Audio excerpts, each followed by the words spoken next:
Monty, you hold them to 26 points in the opening quarter, and then they 35, 33, 30. How hard was it for you guys tonight? You could say it's deflating. I mean, it is what it is. When you hold a team like that to 26 points, you got to capitalize and knock down some shots. You know, that's going to help you set your defense. You know, the first half they shot 40% from the field, and I asked our guys, what do you think they're shooting from the field? Some of our guys thought they were shooting 60%. I was like, guys, they're shooting 40. We're turning it over, we're missing a lot of shots, and we're giving up offensive rebounds. Like, you can't keep talking about the same stuff over and over again, you know? So that part was deflating in the first half.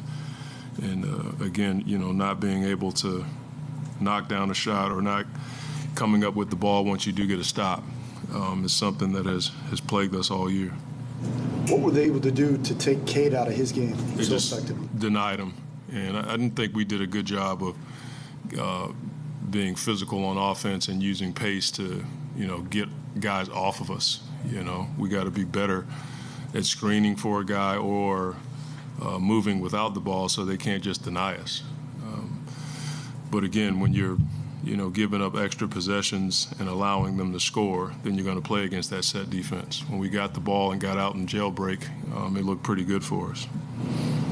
Monty, I know at times our questions can probably sound repetitive. No, it is what it is. It's a lot of repetitive games. I was going to ask you, at a point, when is the concern level? I know they're young, but the turnovers are just really costing them every single night. Yeah, it's the concern level has been pretty high all year long. I mean, J.I. has 5 off the bench. That's, you know, and then you look at the starters. That's a lot of turnovers for one group.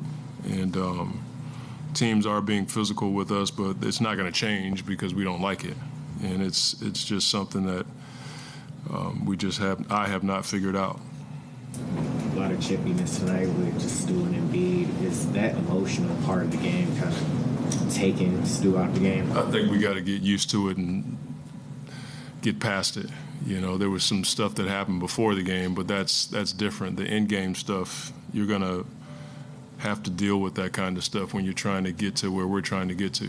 You know, there's competitive basketball, there's emotional basketball, then there's irrational. And sometimes we allow it to get past emotional, sometimes irrational, and it has nothing to do with the game. And we got to play through whatever it is, officiating or another player taunting us or doing whatever he's going to do. You know, all young teams get taunted by older veteran teams. It's just the way it is. Every young team I've coached, they've had to deal with that, and you got to play through it. Is it fair to say that team is demoralized right now? I wouldn't argue that at all. We've lost a lot of games in a row. That's a natural. I don't think that's a bad thing. I wouldn't want to be happy in a situation like this. So,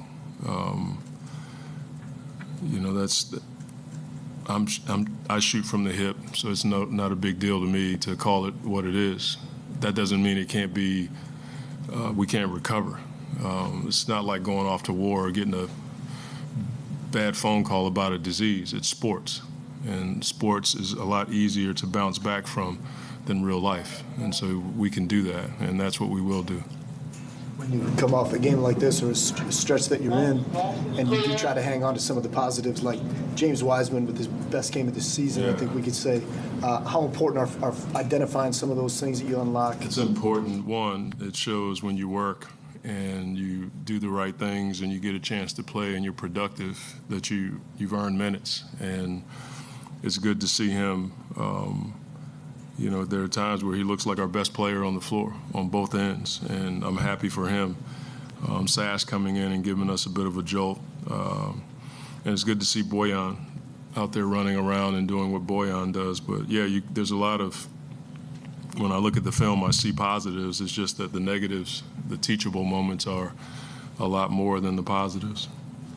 The same psyche that these guys are dealing with during the losing streak, do you think it's translating to the shooting? You see guys who are career three-point shooters, nobody around them, not able to hit shots. Does it feel like the pressure of every bucket at this point? Tough one.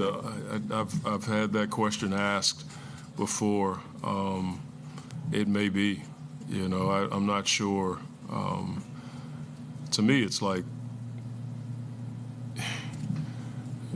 you can't think about how many games you lost in the game. You have to do the things necessary in the game with a clean slate in your mind to go out there and play free basketball. But I do get the question. It may be that may be a question for the players, but we haven't shot the ball particularly well for a while, and I keep believing that we're due for a big game, shooting the ball and defending and rebounding at a higher level.